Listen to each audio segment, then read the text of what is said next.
As discussed, we are here with a very short and quick review of our income tax, whatever we have done in the class. So, our topics are basically the major topics are income tax, on which we will discuss today, and it will be a very quick review. So, how to how to remember all these sections and all these points just before the examination. So we'll be having the income from salaries, then income from house properties, income from business and profession, and capital gain, income from other sources, set off, deductions, and practicals. And we'll also see the basics plus residential status. Right. So we'll start with the basics first. So in basics we have practically we have definitions. So in definitions we have person, then assessee, and AY and PY. So this is very the concept, the basic concept. The person, as you know, we have individual, HUF, company, firm, and AOP, BOI, local authority, and any artificial juridical person. Assessee, so for income tax purpose, all these persons are the assessee. Previous year is a year in which we pay the TDS and the advance tax, and we do the business, and the assessment year starts after the previous year. So in previous year, for say for example 1920, so we have a previous year is 1/4/19 to 31st March 20, and the assessment year is what, 20202021. This is what the assessment year. Normally we pay assessment tax in the assessment year, right? Then we come to a slabs of income tax. You all knows that up to 2.5 lakhs is nil. This is for the individual, HUF, AOP, BOI, and artificial juridical person below 60 years. Then 2.5 to 5 lakhs is 5%. Then more than 5 lakhs and less than 10 lakhs is 20%, and more than 10 lakhs is 30%. This is just I'm just informing you. It's plus surcharge, and we have certain parameters where surcharge and the sales is applicable. Then we have more than 60 years, then 2.5 lakhs will be replaced by 3 lakhs, and the rest is same. For super senior citizens, the limit is 5 lakhs, and then 5 to 10 is 20, and more than 10 is 30. There is a rebate, yes, rebate of 87 under 87A, where we have a rebate of 12,500 if your income is not more than 5 lakhs. This is what to be remember. And then we have a concept of HUF, where we have a karta. After that, let us go to the basic concept of residential status. So under section 6, which gives us the residential status, and it says that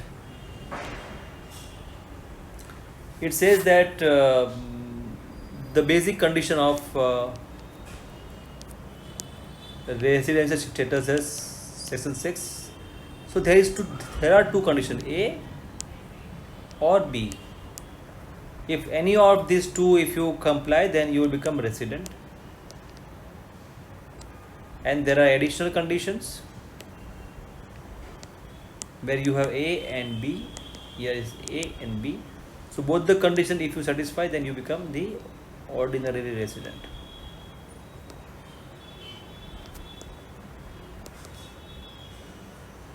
So what is A here? In the first case, the A is you should be in India for previous year, in previous year for 182 days or more, or B is you should be in India for 60 days or more in the previous year, and 365 days in 4 years immediately preceding the previous year. And A and B is if you are satisfying either A or B, then Again, if you are satisfying A and B, A is you should be there in India for 730 days in 7 years, and B is 2 out of 10 you should be resident in India.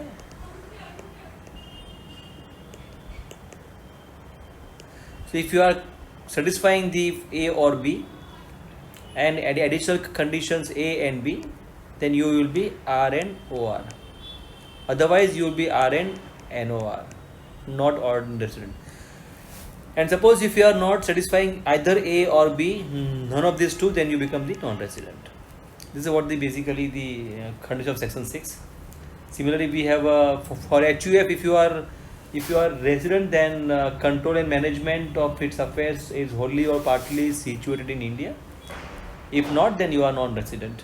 For company, all domestic companies are resident in India. For AOP, BOI and firm, the place of effective management should be in India. And now come to section 7, deemed income deemed to be resident in India. So there are 4 basically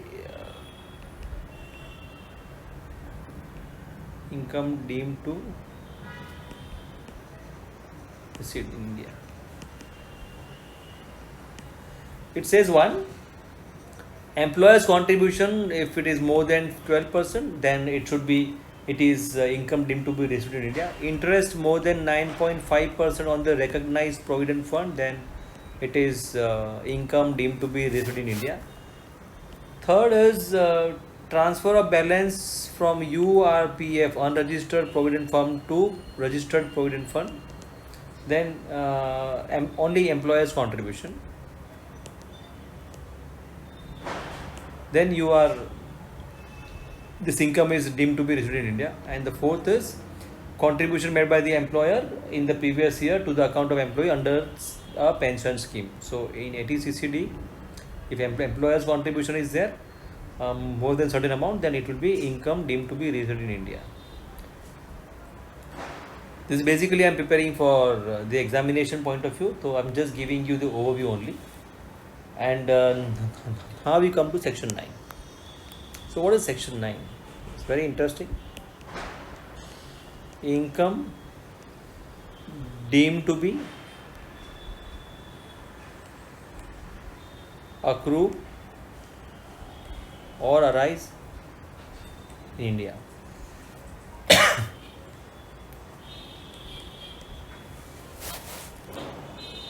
There are various sections. Section 9(1)(1). It says that if you have any business connection in India, then that income is deemed to accrue or arise in India. This section applicable even though you are the income may not actually accrue or arise in India. Then 9(1)(2), which is about the property or any asset or the source is in India, and income through transfer of capital asset in India. It also covers any salary income if it is earned in India.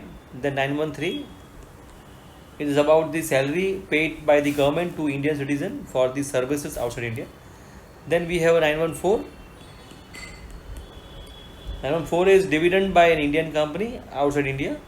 And 9(1)(5), 6 and 7, basically the provisions are same.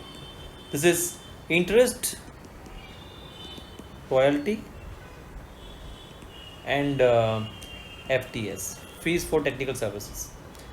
So we have this section for interest, royalty and technical services, where it says that if any amount paid by the government or a resident or a non-resident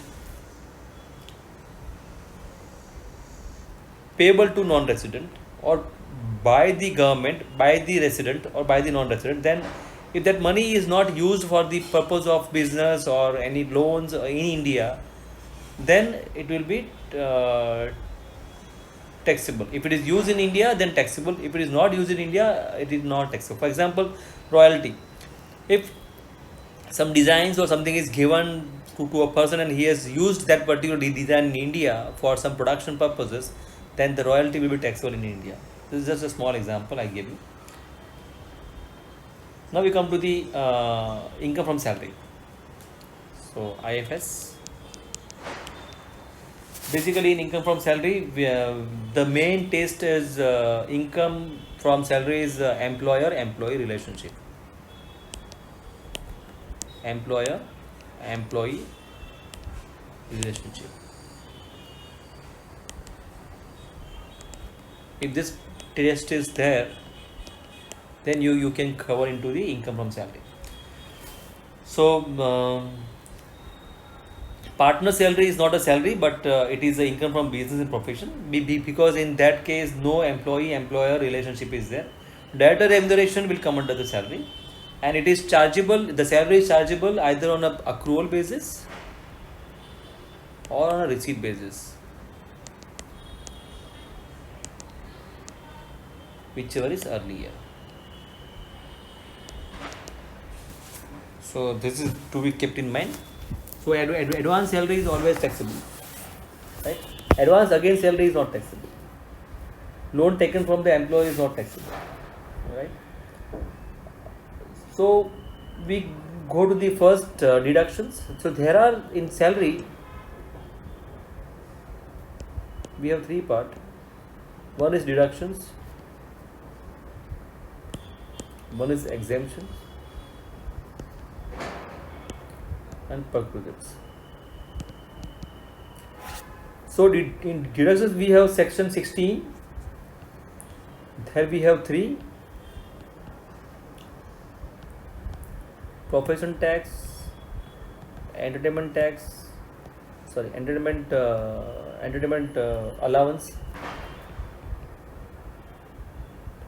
and standard deduction.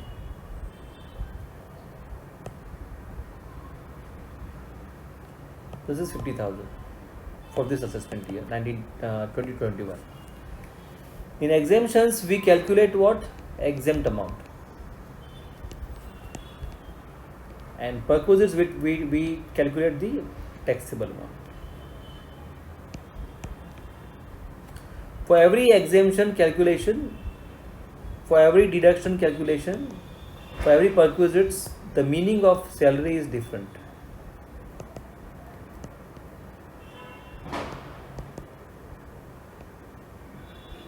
This is to be kept in mind. So to name a few, in exemptions you have a gratuity, you have pension, etc. Here rent-free accommodation,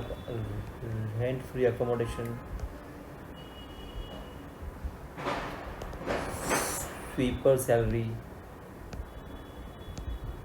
etc. Right? We will see in detail now. So in entertainment allowances, it is exempt to the government employer. This is for government employees, it is exempt. Otherwise, to certain extent. So either actual receipt or 5,000 or 1/5 of the salary is exempt. Profession tax is to be reduced to 2,400 approximately from our salary. So exemptions we have, for example, leave travel concession, you can add here LTC also. Then you have pension, leave salary, retrenchment compensation, voluntary retirement scheme, recognized provident fund, and approved superannuation fund. This all you can take into account. If you want to take some examples, say for example, leave travel concession.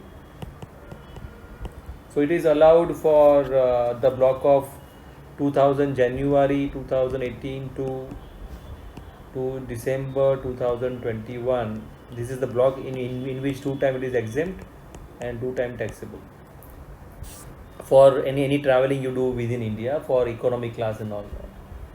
For gratuity, you have certain the employee is covered under the Payment of Gratuity Act, where the exemption is 20 lakhs, 15 days salary or actual receipt, whichever is lower. And the employees which are not covered by the Payment of Gratuity Act, then you have a 20 lakhs exempt or half month salary or actual receipt, whichever is lower. This is for the private employees, and for the government employees it is exempt totally. Now if you go to pension, then we have a 2 type, uncommuted and commuted. So uncommuted is taxable for government employees as well as the non-government employees. and commuted pension is exempt for the government employees and taxable for the private employees.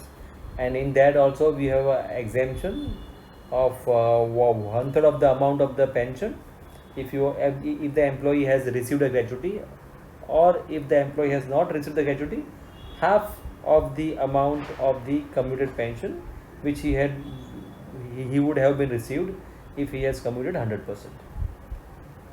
Leave salary, again you have to count the number of leaves balance available, then you have to convert into a cash equivalent by multiplying the 10 months average salary, and you have to compare that amount with the government specified amount is 3 lakhs, 10 months average salary, and leave engagement actual received, whichever is lower is exempt, the rest is taxable.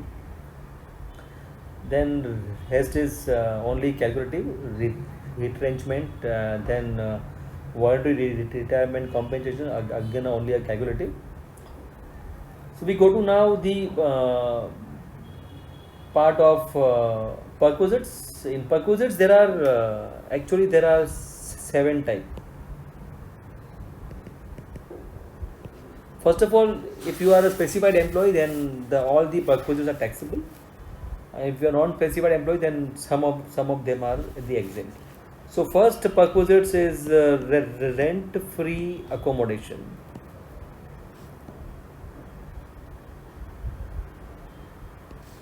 Of unfurnished. Second is rent-free accommodation for the furnished. Then you have any benefit or the amenity or provided the free of cost or at the concessional rate to the specified employee by the employer. Then you have value of any concession in case of the accommodation. Then you have any obligation of the employees. This is 3 we have discussed, 4 we have discussed. Any employee's obligation.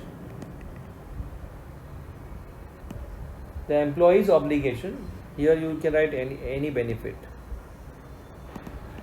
to employees paid by employer. Any obligation which is primarily of employee but paid by the employer.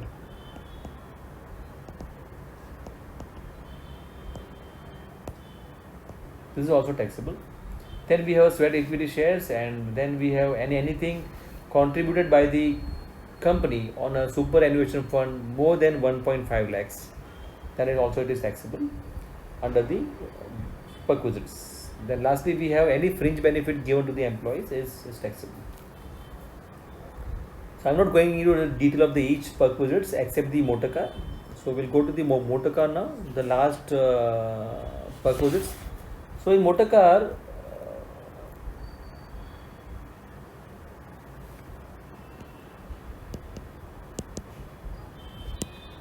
you have, if the car is given by the employer, then if you have the car is divided into more than 600 cc and less than 1600 cc, then you have expenses borne by employer and expenses borne by the employee. In this case, you have 2,400 rupees perquisites value, here 1,800, and if it is employee then 600 rupees perquisites, and here 900 and 600, and for driver in both the cases 900 and 900. So this is basically the value of the perquisites into 12 or number of months you have taken the car. Now the point here is, if the car is owned by the employee,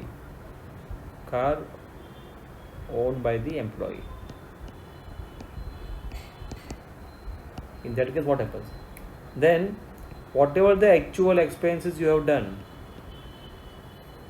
minus the amount specified above.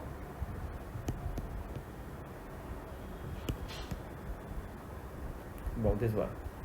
Say for example, the employee has incurred 1,20,000 towards petrol and diesel, and he has used the car for 12 months, then and it is more than 600 cc, then 2,400 into 12, whatever the amount will come, that will become the perquisites.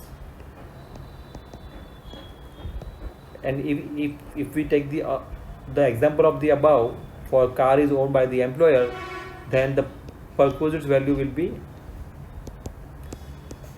we are assuming more than 600 cc into 12 months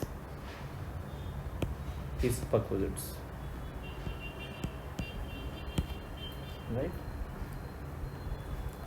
Now you come to income from house property. This is a very short and sweet section. Here we need to understand we need to calculate the GAV. Then this is just I am talking about the format. Minus municipal tax, we have a NAV, minus standard deduction, minus interest. This will give you the income from house property. So GA is what? GA is nothing but you need to calculate the RER first. So RER, in RER what you do? Municipal valuation, then fair rent. The higher of these two you compare with the standard rent. The lower of these two you will compare with the higher of these two you will compare with the standard rent, and whatever is the higher you will compare with the actual rent. So in that case, so this, say for example this is 100 and this is 120, so we will take 120 as a higher, and suppose this is 80, so we will take 80 as a RER. So this 80 is a RER. Once again, just so this is RER, and this RER will be compared with the actual rent. Say for example this is 90, so 90 is GAV, right? And then you reduce municipal tax minus NAV and all, standard deduction and all, you will get the income of house property. Here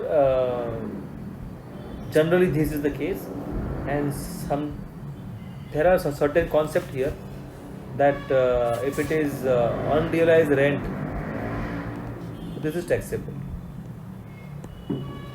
Then arrears of rent is also taxable. Obviously you will get 30% standard deduction into this. Municipal tax, you need to understand that municipal tax is always to be on a paid basis allowed, otherwise you will not, and it is to be it has to be paid by the owner, otherwise it will not be allowed. Now we come to the basically the thing which normally people ask a question for interest.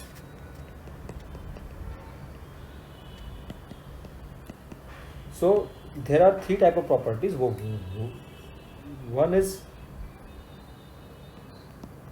SOP, deemed to be let out, and LOP. So for SOP, interest is having certain exemption limit. So here you have a limit, here no limit, and here no limit.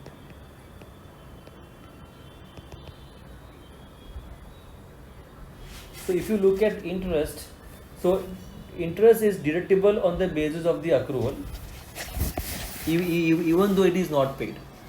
This is to be understood very carefully. It is to be deducted even though it is not paid. Interest on unpaid interest is not deductible. No interest for the brokerage loan, no deduction for the brokerage loan is allowed. There is no ceiling limit in case of the let out and the DLOP. For the construction, interest payable during the construction period preceding the year of completion of the construction can be accumulated and claimed as a deduction over the period of 5 years in equal installments commencing from the year in which you have done the completion of the construction. One good thing is any subsequent loan borrowed to repay the original loan shall also be entitled to the same treatment as the original loan. So SOP, property owned, occupied for the own business purpose, no income is chargeable under the income from house property. But the annual value of one or two self-occupied property should be nil. So in SOP, the suppose say for example we SOP will take, so GAV is always nil. So the NAV also is nil. So what is the deduction we have then? We have only the interest as a deduction, right? So annual value of one or two self-occupied property at the option of the assessee shall be taken as nil, and there is no standard deduction is allowed, no municipal taxes, only interest on borrowed capital is allowed, right? And any interest deduction is like if the loan is taken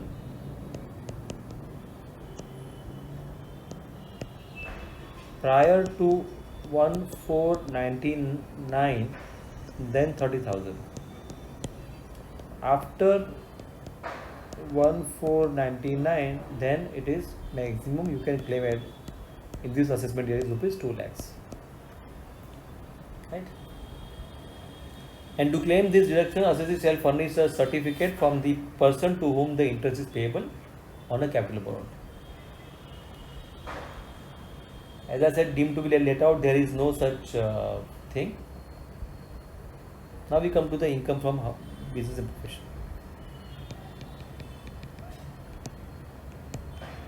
So here mostly your answer will start from the net profit. You have to pick up from P&L account, and then you have to add disallowance,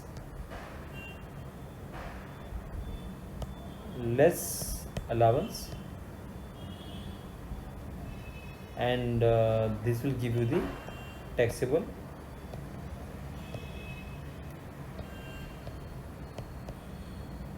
business income, right?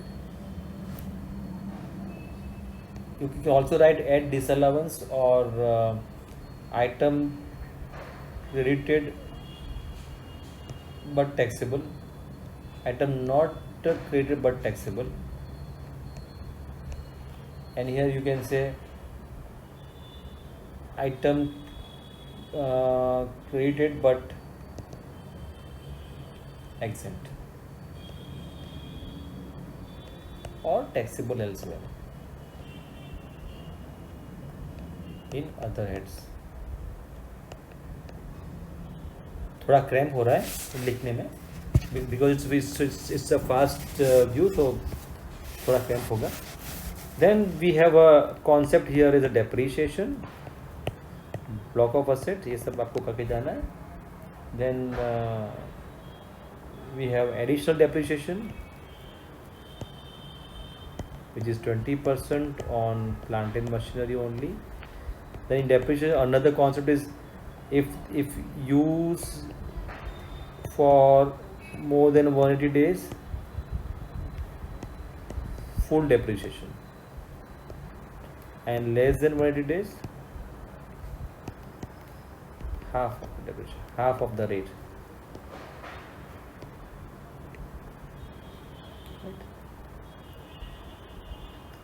Then certain expenses like research, R&D expenses, there we have in-house and outsource. So in-house we can take 100%, and there are some weighted deduction also. Please go through this. Here also there are 4 weighted deduction.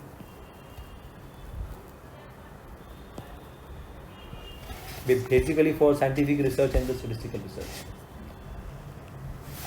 Then insurance premium, donation, family planning expenses, income expenditure on the advertisement published, or by the political party is not allowed. Then bonus and commission to employees, interest on borrowed funds, then rents, rates and taxes, repairs, maintenance, insurance of the building, insurance of the staff, insurance premium for the stocks, everything is allowed for the as an expenditure. Bad debts is allowed as an expenditure, and whenever you recover from the customer, you can show in the profit and loss account. Then income tax paid is not allowed, wealth tax paid is not allowed, payment to the member of AOP BOI is not allowed. Remuneration, partners remuneration. Let us go to the partnership firm. Remuneration to partner. Here they say that section 40B says that they have given some limit, and interest more than 12% disallowed. For remuneration partners, we need to understand the book profit. After the calculation of book profit, of that we need to calculate what is the allowable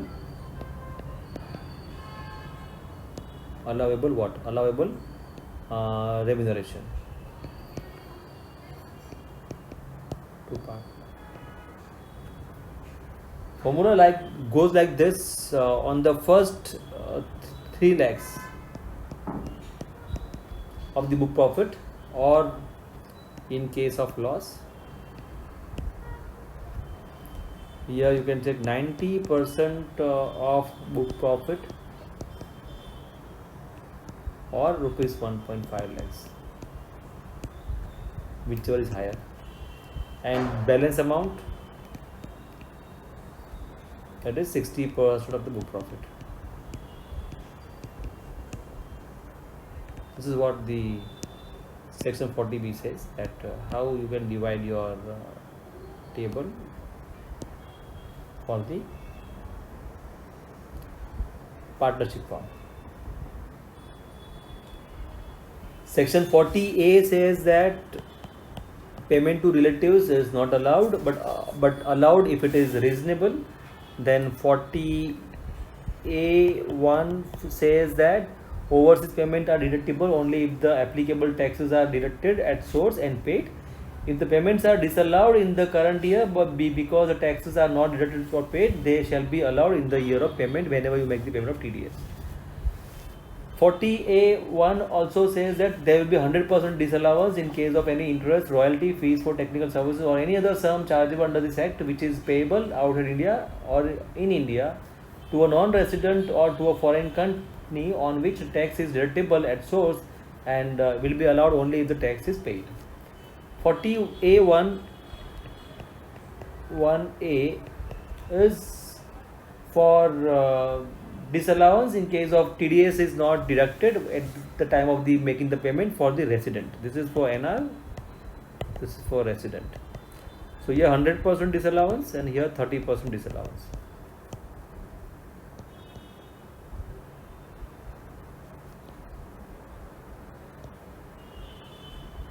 Right. Then gratuity 40A7, so in that it is deductible on the paid basis. Then recovery of bad debts is always taxable. Then section 43B is payment of statutory compliances or dues. It is allowed on a paid basis. Then we have 40A3, which is for expenditure more than 10,000. If it is paid in cash, then it is disallowed. Then lastly 37(1), which says that any payment for the business expenditure should be a business expense only. So only if that is the case, it is allowed, otherwise it is not allowed.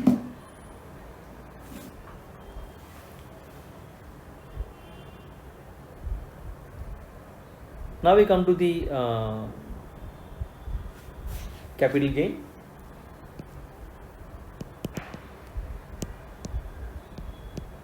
Basically here we need to understand what is covered and what is not covered. So there is a definition of capital asset.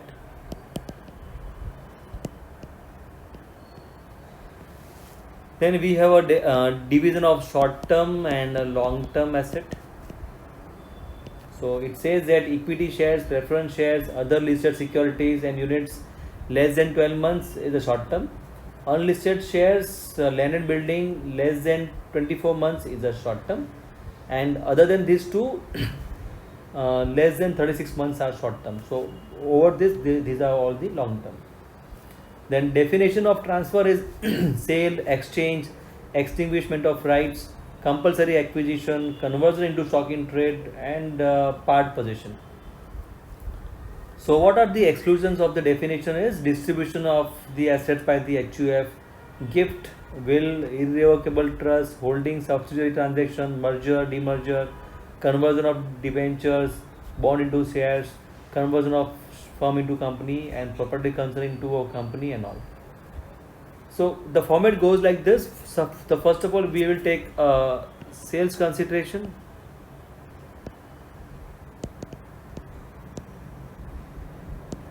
minus expense on transfer is equal to net sales consideration minus indexed cost of acquisition.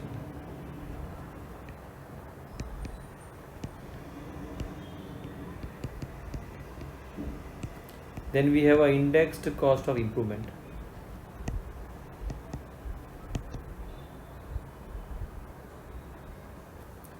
And then we have deductions, exemptions, right? So indexations are done for the long term assets. For short term there is no indexation, and we have some special cases like bonus shares, or we have seen the index cost inflation index for the financial year 2018-19, it is 280, and 1920 is 289.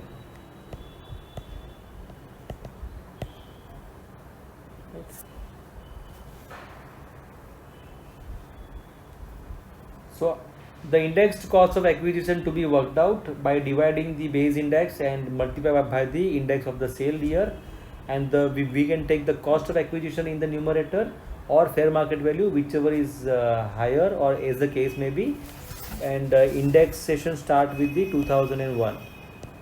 So if it is prior to 2001 anything is purchased, we will take the index value, and if we are taking the fair market value as of 2001, then the any improvement done prior to 2001 will be ignored.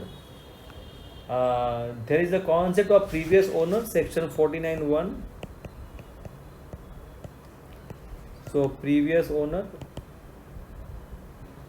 So in certain cases we have to go back to previous owner for the number of holding as well as the cost, like property acquired by the gift or will, property acquired on the partition of HUF, amalgamation, demerger, business reorganization, and right renouncement for the right shares. So there we will go with the previous year owner. Now the special cases are conversion of capital asset to stock in trade. So whenever there is a conversion of a capital asset into stock in trade, at the time of sale of that converted assets, you will have to pay the tax. You have to calculate the income under capital gain as well as the business income. And similarly, at the time of the compulsory acquisition of the asset, sometimes the government acquire the asset of the of a person. Then whenever a person gets the compensation in the year in which he received the compensation, the amount is taxable into capital gain, and he will have to work out the indexed value, and he will have to pay the tax on that.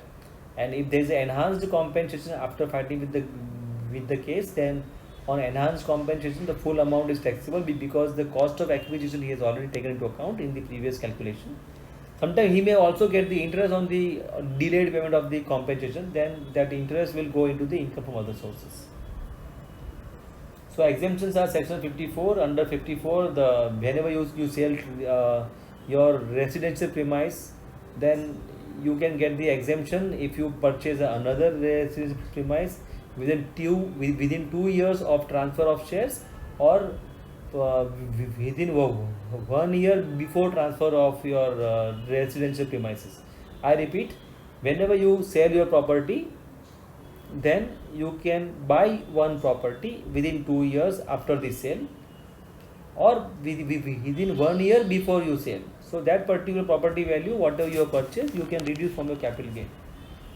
54EC is the investment in the certain bonds where you can get the exemption up to 50 lakhs. 54EE also 50 lakhs you can take as an exemption. Now we go to the income from other sources. Here I would like to say there is a capital gain account scheme. If you do not find any application as of now for investment in property, then you can keep this fund into capital gain account scheme, and within that particular year, 2 years, you have to use, so that you can take the benefit. In case if you are not able to take the property in 2 years time, then in the year in which that accounts expires, that point of time you have to pay the income tax. Long term capital gain tax 20%, short term is as per the slab, and under short term capital gain in case of equity shares or a mutual fund, then it is 15%. There is some exemption also. So lastly, income from other sources, mostly we will do with the some income.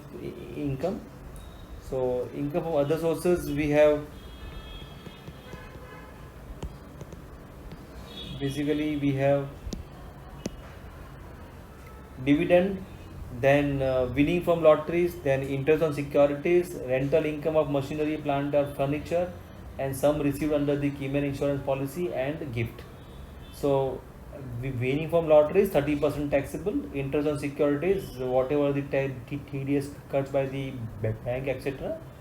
And income from machine, plant or furniture, all expenses related to this income is deductible, and this income, if it is separable, and the machine you can rent it out separately to the person, then this income will go to the income from other sources.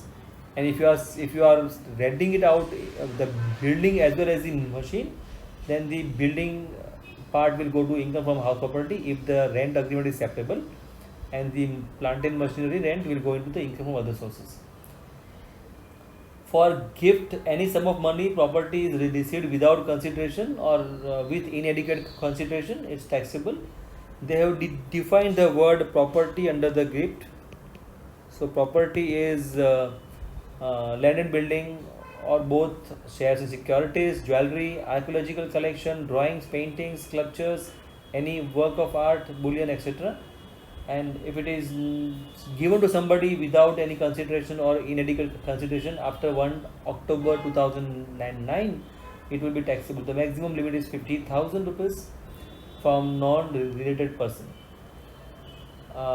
In case of gift received from relatives, there is no limit. Gift received from occasion of marriage of an individual, there is no limit. Gift by way of will or inheritance, there is no limit, it is exempt. Received in contemplation of death of a payer, it is exempt. Received from a local authority, it is exempt. Received from university or education institutions, as mentioned in the section 1023C, it is exempt. And from charitable institutions, regarding this, it is also exempt. Gift on occasion of the marriage is also exempt. And there is the definition of relative also given. So definition of relatives: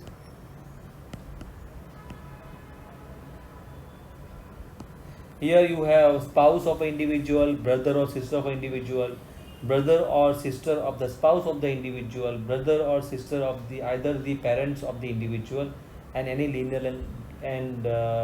lineal ascendant and the descendants of the individual, or any lineal ascendants or the descendants of the spouse of the individual. These are the covered. And the last but not the least, spouse of the person referred for the spouse, and the brother and sister and the brother and sister of the wife or the husband.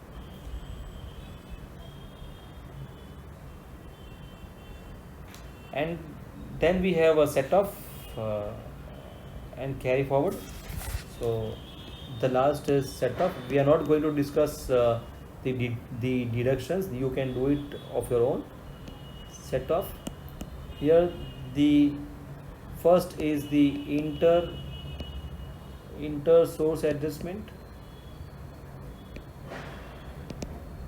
Second is the inter head adjustment, and third is the carry forward. So we are discussing these two.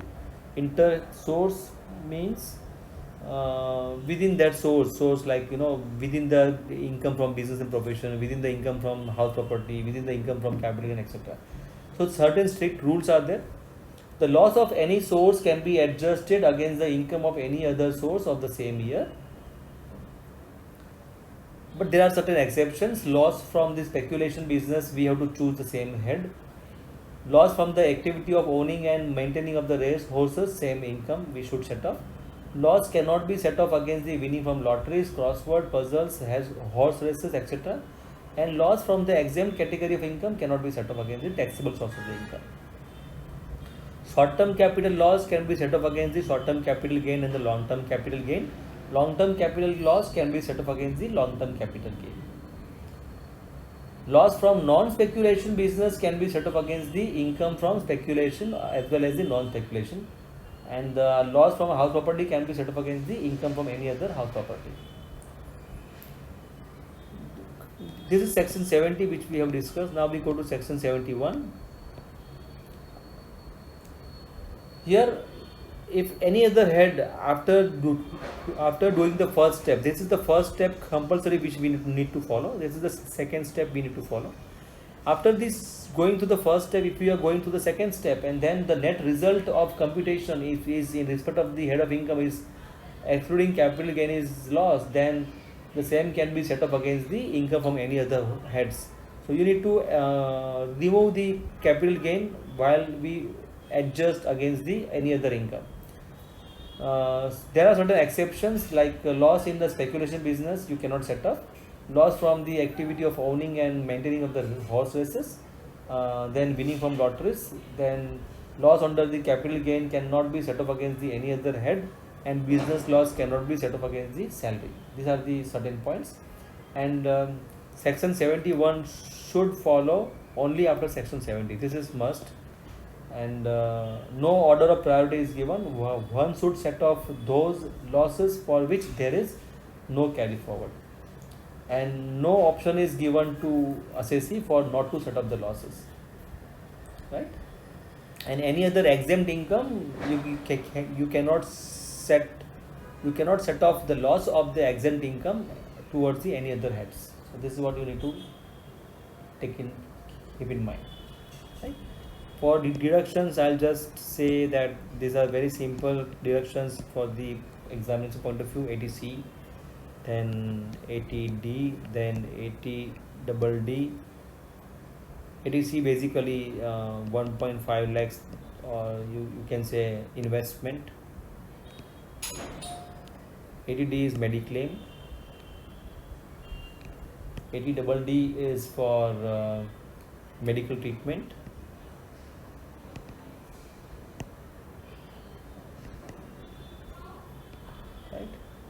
Here you can 25,000, here 75 or 125 depending on the illness. Then you have 80DDB, the same thing, but here you have 40,000 or 80,000 depending on the illness. You need to provide some certificate under form 10I. Then you have 80E for the educational loan. Then you have 80G for the donation. Then you have the 80GG for rent. In donation you have 200% and 50%. Then again here to subject to GTI limit 10% and not subject to. Similarly here also these two, subject to and not subject to. Then we lastly have ATTTA. Here we have 10,000 for saving bank deposit in interest, and we have ATU. Here we have person with a disability of fixed deduction is 75,000 or 125 depending on the illness. If it is very severe, then this one, if it is normal, then 75. Here also, if it is very severe, then this amount to be deducted, right? So we are not going the clubbing of income. Friends, I have just prepared this overview for only for those people who are students and having their MBA exams part time now in the month of November, December. So this is very quick review. You can go through this video and inform me if anything is any query to you, right? Thank you very much. Stay tuned to my video channel for Sailesh Prajapati, right? Thank you very much.